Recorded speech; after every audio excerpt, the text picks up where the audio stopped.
Hello guys, good afternoon. O, ayan na naman si Wonder Nanay, nakalabas na naman ng kanyang guys. bahay.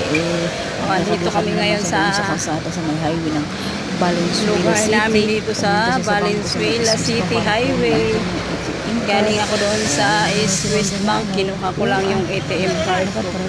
Ayan, makita pala dito yung ano guys, yung building ng Isabel, yung malapit sa amin, dalawang building no, tataas. Ayun o. Mataas na yun, malapit lang sa amin. Pero pag pinunod mo, parang malayo, pinunod lang. Ayun guys, magpapakanta nga tayo. Exercise tayo sa panghaling tapat. Dito ako sa highway ng Valenzuela City. Nakita niyo yung lugar namin guys. Medyo matrapik-trapik ang mga sakyan ngayon. Pero hindi naman gaano. Dumaan ako dito mismo sa gilid ng Fatima Medical Center. Medicine. Yan o.